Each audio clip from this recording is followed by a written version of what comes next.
Hey folks, hope you're all well and this week is treating you well, whether it be good Mythic Plus loot, you're enjoying the Legion Time Walking Dungeons, or you're just having a ball in the Mage Tower. Hope it's going well for you. This video is going to be a mix of both the weekly news and my thoughts on the Mage Tower with a review.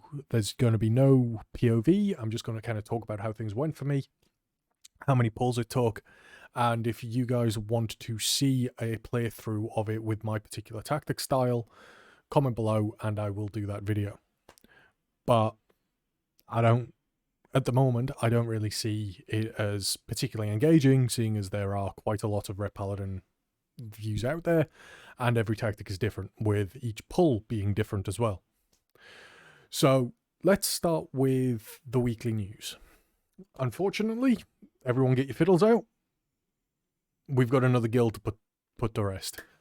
On Thin Ice ceased raiding. The opposite team just couldn't keep up with trying to recruit people and organizing the raid and everything else. So between that, burnout, and natural roster problems at this stage in the game, the guild just ceased raiding with an announcement. There was a glimmer of hope this week that I was going to announce in an earlier video, but unfortunately, that glimmer of hope got crushed at 6:30 this evening. So we are still looking for a guild, and coincidentally, as a result, the Warlock and Warrior priorities are still there, with the Warlock being the main focus, because that is the class I can hard push towards outside of my Paladin. Obviously, Paladin will still be the dream. Getting Mythic Sylvanus's Paladin would be ace, but we need to be realistic. Unless I was to roll swap into tank and or healer, we're going to have a hard time. And I don't think I have the skills anymore to be a full-time healer. And Calamity side anyway, I can't really step on time's feet, although I may take up tanking for Mythic Plus just to help up as backup jobbies, because I did attempt a 20 DOS as a tank on Tuesday, and it was a cluster. It was really bad. We out of timed it, and it was so bad. It counts as score to my tanking, so if you go over to my RI page, you will see it, a 20 DOS. But yeah, nah. Just nah. 26 deaths, and we were about 2 minutes over time, I think. But anyway, I digress.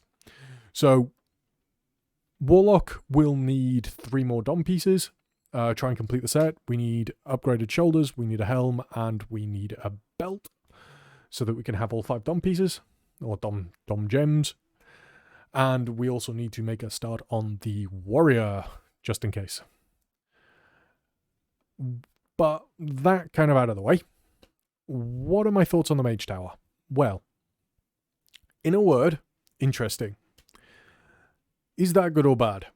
Well, it depends on your standpoint, really. Where the main concern with the Mage Tower is the nature of it. Now, when it was released in Legion, it was pretty much a permanent feature after its initial release, because it was created by resources with on the Broken Shore, and while it was up, you then had 3 days you could do it. It'd then be destroyed during a Legion invasion, and you could then rebuild it. And this continued through the Tomb of Sargeras patch, and continued being a feature in the Antorus campaign. So, pretty much through, 2/3 of an expansion, the Mage Tower was available. So it was balanced around the artifacts, the borrowed power, the tier sets that we had coming from Nighthold into Tomb of Sargeras. And by the time Argus came around, we outgeared it and could smash it, which was fine. It did kind of diminish the Mage Tower towards the end of the expansion, because it was much easier for some classes. Boomies, Warlocks, Ret Paladins, you had the gear to just punch through problems. Other particular Mage Tower challenges at the time, like the Fel Totem one for monks, rather famously, if you played at the time, was completed by a monk in 30 minutes. It wasn't the fastest, but the guy did it naked by his artifact weapons. Because it was just a can you play mechanics all the way through. Which is fine. Like, different challenges for different people. Wonderful. However, Blizzard in the future-proofing, because I think that's probably the best way to think of this, going forward with every Legion time walking that we are now going to have access to, they have stopped borrowed power systems from being relevant. So you are essentially bare bones what your class has available to you. And that highlights a lot of problems for a lot of classes in different ways, whether it be holy power generation for paladins, because we've become so reliant on having divine toll and divine resonance for single target, or if it's, you know, boomies with their damage being tied to previously convoke and now ravenous frenzy with their cooldowns, or affliction warlocks having soul rot, which would be a massive help for Reist, or shamans, even on a much more basic level, shamans were able to flame shock as many targets as they liked because flame shock didn't have a cooldown. They also had more mobility in Legion, so their challenge was more difficult. You've got Imp Mother now being a problem for warriors and DKs. I know one particular DK that was pretty much tearing his hair out yesterday trying to get the Mage Tower done, and he completed it in no time last time round when it was challenging content then. So it's very hit and miss. I think the health scaling needs to be sorted, because you've got to remember, unless you properly min-max with time walking gear and all the gems and things like that, the stats that you'll scale down to can be quite punishing for some classes. I know personally for me being scaled down, it felt really slow. Like I was struggling with holy power generation, so as a result, my chosen talents deviated from the Wowhead guide that you'll see. So if we swap to my main screen, you can see I have my lovely transmog, but you can already see that I have two deviations from the main build. And I did have a period where I was playing with Zeal. Because if you look at one of my final attempt last night when I completed it, you can see where the majority of my damage is coming from. It's Divine Storm and Wake and Melee. And even then, my melee hits were only doing 570, well, on average, they were only doing about 250 damage, which isn't a lot. So Zeal felt like it could have been more use, but then I had to remember that I don't have the extra judgments provided by Divine Toll. So the uptime on Zeal was very, very low. And Execution Sentence did a reasonable amount of damage, but its main focus, paired with Final Reckoning, was to essentially burn down Runeseer's shield. And they're the only two times I used those abilities. Wake, pretty much in the same boat. I used it because when that shield was up, I was in a position where I could cleave all three targets, so I made use of it. Divine Purpose, on the other hand, got picked over Seraphim because while I was playing with Seraphim for the first few pulls, I didn't feel comfortable having the Holy Power to keep myself alive. Because obviously, remembering that we are running Healing Hands, it means that Word of Glory's healing is increased by up to 100% based on our missing health. So there were points where it was basically becoming a lay on hands. And if we look at the healing done side of it, you'll see that that was the case. We had average heals of 2,830 and heal criticals of 4k, which meant that our total average Holy Word cast was 3.1k, nearly 3.2k. And that means that, or it was about a third of our health at any given moment, which became much more sustainable, especially when I had Divine Purpose, because if I used Holy Power on a heal, I could get a proc for a Divine Storm. And they kind of bounced and fed into each other. You'll see that I do have Holy Strength here, and that is because I will be honest, I swapped to a lower item level weapon for Crusade. I swapped my Shadowmourne. Because I didn't feel comfortable with my other weapon. So my main weapon that I'm currently using has Sinful Revelation on it. I do have a Jailer, it's a 246 that has Lightless Force, but I didn't want Lightless Force breaking Sigurn out of any AoE or any Repent by accident, because you can't control when it procs or if it'll proc at a bad time, because, you know, you've had a Consecration tick and you're facing Sigurn at the time and she, you know, comes out of Repent at a bad time. So I used Shadowmourne. I also had to use a pot as well while we were going through this. Thankfully, no Lay on Hands. I was saving that in reserve because it did get a bit hairy towards the end, but by the by. So,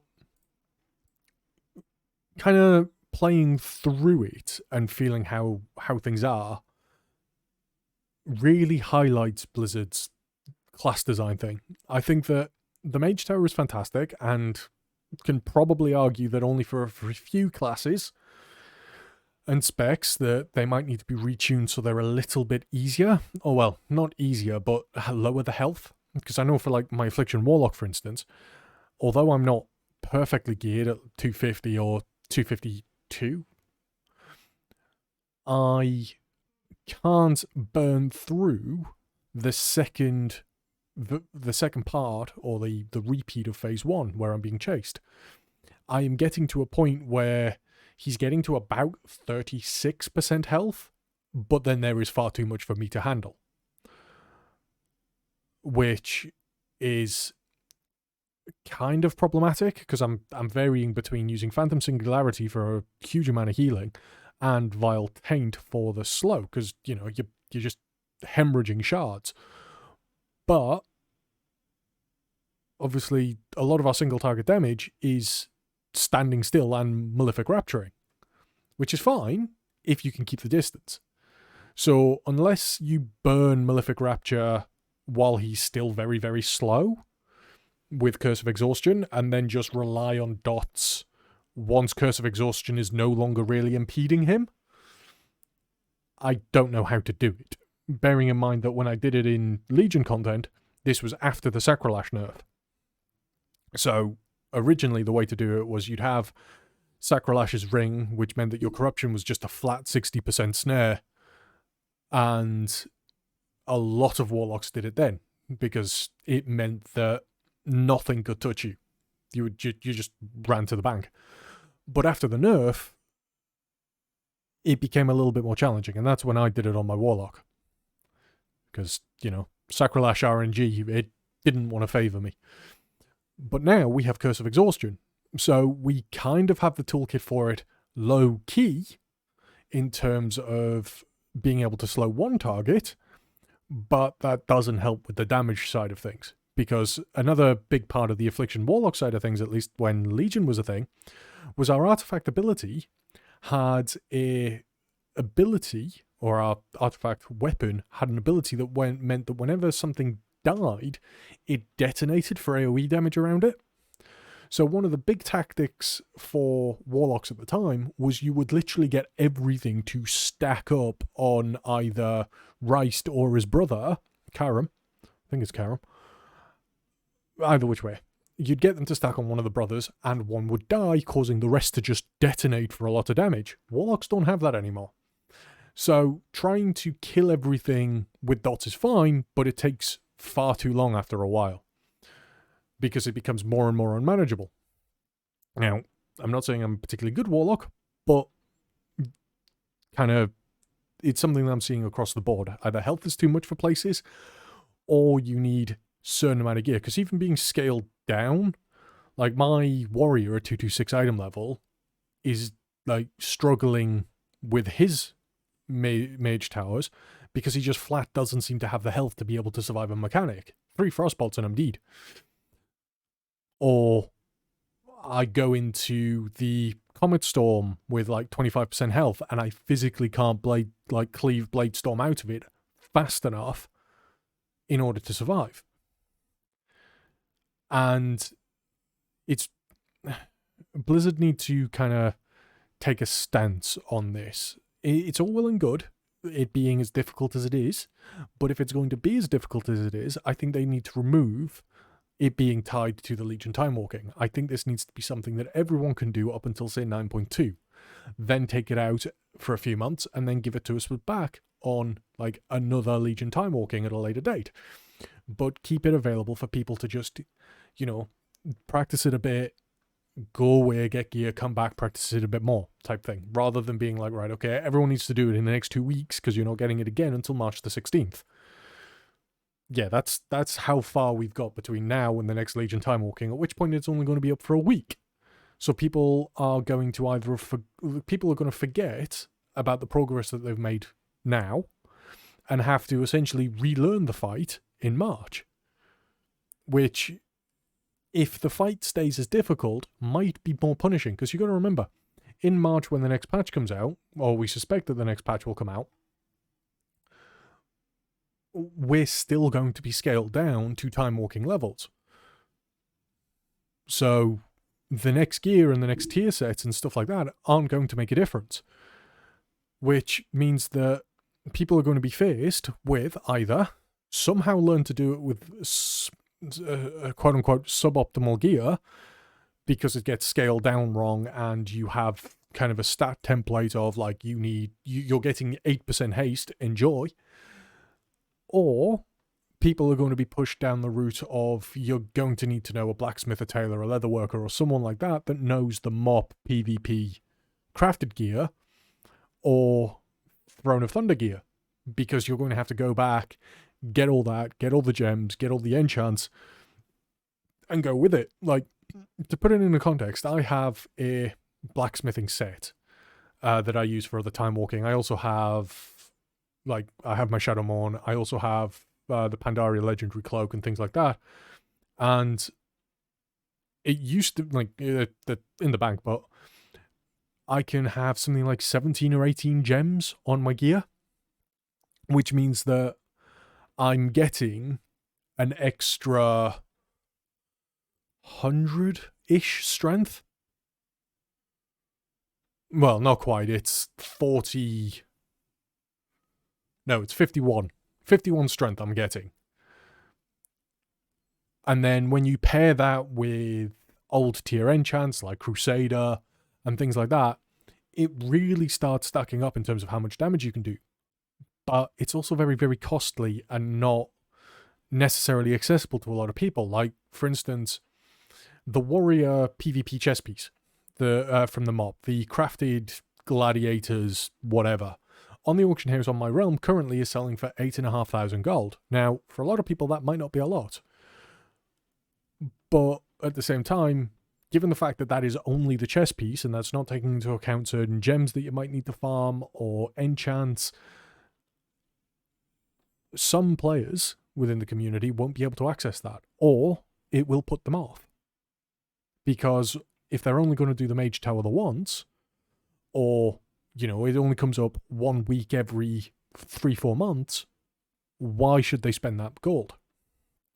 So, I think the Mage Tower is, as I said, very much interesting. I like where Blizzard are going with this. I like the return of spec and class challenges.